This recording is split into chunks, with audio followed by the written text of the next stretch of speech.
Bunda Maria sebagai pengantara, pembela, dan penebus. Bunda Maria memiliki banyak gelar atau predikat yang menjadikannya sebagai ikon dalam pandangan umat Katolik yang berdevosi kepadanya. Salah satu ikon gambaran atau citra Maria adalah Bunda Pengantara, Pembela, dan Penebus. Sebenarnya siapakah Bunda Maria di dalam Gereja Katolik?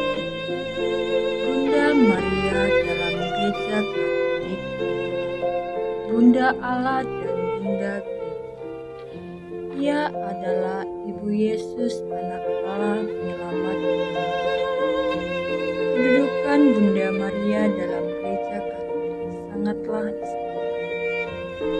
Ia adalah orang kudus terbesar mewakili para kudus lainnya, karena ia memiliki peranan dalam sejarah keselamatan. Bunda Maria adalah Bunda Allah karena ia telah melahirkan Yesus Sang Mesias.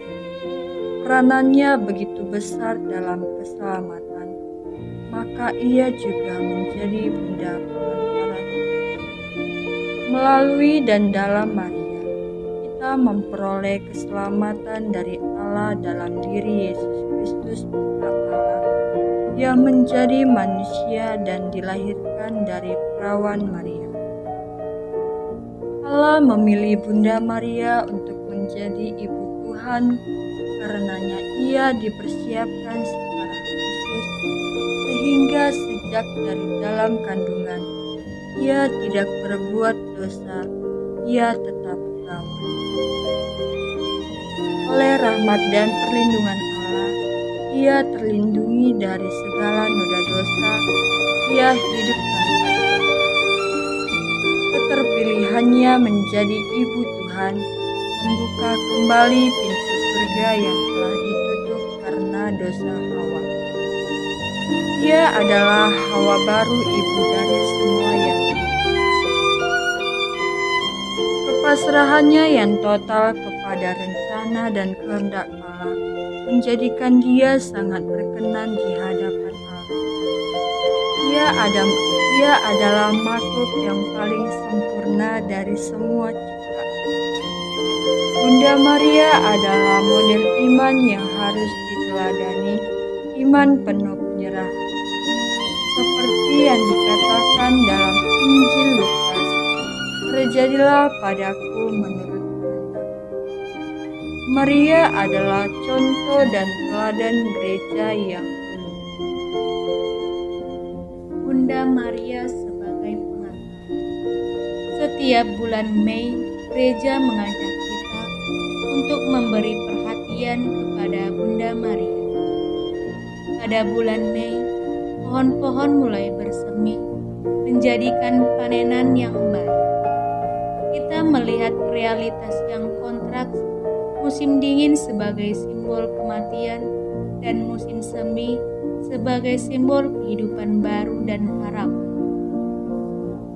Keindahan dan kesuburan bulan Mei dalam tradisi gereja dikaitkan dengan bulan Maria. Bunda Maria ciptaan Allah yang melaluinya Allah membawa keselamatan dan kehidupan baru di dunia ini. Bunda Maria merupakan bunga terindah dan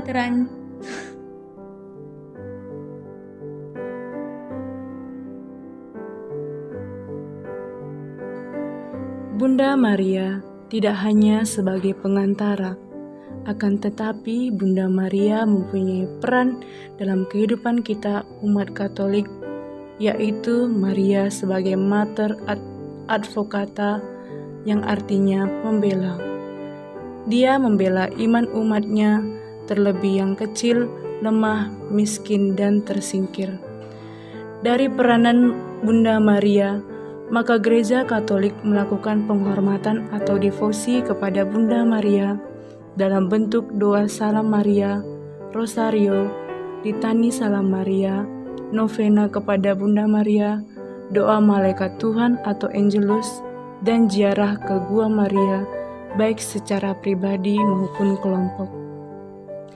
Gereja Katolik juga memberikan gelar khusus kepada Maria sebagai Bunda Pembela umat beriman. Hal ini mengacu pada dokumen gereja Lumen Gentium artikel ke-62 yang mengatakan Maria sebagai pembela. Dalam perwujudannya, Gereja Katolik memberikan banyak dogma tentang Maria, yaitu sebagai Ratu Rosario Suci pada tanggal 7 Oktober, Bunda Maria yang dikandung tanpa noda pada tanggal 8 Desember. Bunda Maria sebagai pengantara. Setiap bulan Mei, gereja mengajak kita untuk memberi perhatian kepada Bunda Maria. Pada bulan Mei, pohon-pohon mulai bersemi, menjadikan panenan yang baik. Kita melihat realitas yang kontraks, musim dingin sebagai simbol kematian dan musim semi sebagai simbol kehidupan baru dan harapan. Keindahan dan kesuburan bulan Mei dalam tradisi gereja dikaitkan dengan bulan Maria. Bunda Maria ciptaan Allah yang melaluinya Allah membawa keselamatan dan kehidupan baru di dunia ini.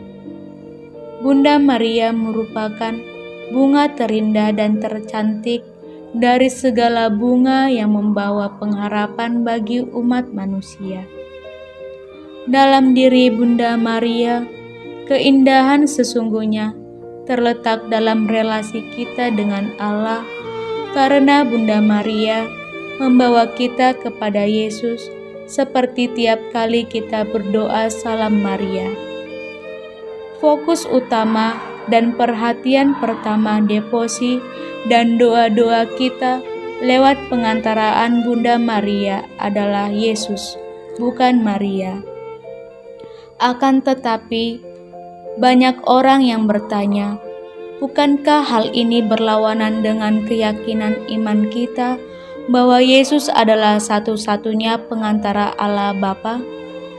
Dalam hal ini, para Bapa Konsili Vatikan II menjelaskan bahwa perantaraan kita hanya satu menurut sabda Rasul, sebab Allah itu Esa, dan Esa pengantaraan Allah dan manusia, yakni manusia Kristus Yesus yang telah menyerahkan dirinya sebagai tebusan bagi semua orang. Peran keibuan Maria terhadap umat manusia tidak menyuramkan atau mengurangi pengantaran Kristus yang tunggal. Paus Yohanes Paulus II menegaskan bahwa dalam Marialah kita mempunyai perantaraan khusus dan luar biasa, berdasarkan penuh rahmat-Nya yang dinyatakan dalam kesediaan sempurna hamba Tuhan. Sebagai kesediaan batin, Yesus Kristus menyiapkannya menjadi ibu dalam tata rahmat bagi semua bangsa. Maria sebagai penebus.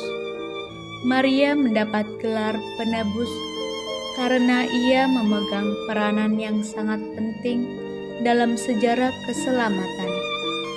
Bila kita perhatikan dalam Injil Lukas 1 ayat 38 mengatakan bahwa sesungguhnya aku ini adalah hamba Tuhan, jadilah padaku menurut perkataanmu. Di sini dijelaskan bahwa Maria mau mengandung Yesus yang adalah juru selamat dan penebus dengan segala konsekuensi, bahkan penderitaan dan kepedihan yang dialami oleh dirinya. Maria bisa saja menolak, karena setiap manusia dikaruniakan kehendak yang bebas. Hal inilah yang menjadikan Maria sebagai penebus. Dalam hal ini, Maria tidak ikut menebus seperti Yesus, tetapi Maria membuka jalan sehingga karya penebusan itu terjadi. Kerjasama yang erat antara Allah dan Maria membuat karya keselamatan itu terjadi. Karena itulah Maria mendapat gelar penebus atau rekan penebus, atau bisa disebut sebagai co-redemptrix. Maka dari itulah Bunda Maria disebut sebagai Bunda Gereja, karena kedudukan Maria dalam Gereja Katolik sangatlah istimewa. Ia adalah orang kudus terbesar melebihi para kudus lainnya. Bunda Maria dipilih dan dirahmati secara khusus oleh Allah untuk melahirkan. Rahmat yang diperoleh Maria semata-mata karena jasa Yesus Kristus. Maria mengambil bagian secara penuh dalam keselamatan Allah bagi manusia, karena melalui Dialah Juru Selamat dilahirkan. Karenanya ia menjadi Bunda Allah sekaligus sebagai Bunda Gereja, sebagai ibu yang mempunyai rasa cinta yang besar terhadap gereja. Kelembutan hati dan kedekatannya kepada Allah membuat dia menjadi tempat bagi kita anak-anaknya untuk datang memohon bantuan melalui doa-doanya. Maka dari itulah Bunda Maria disebut sebagai pengantara, pembela, dan penebus yang harus kita hormati.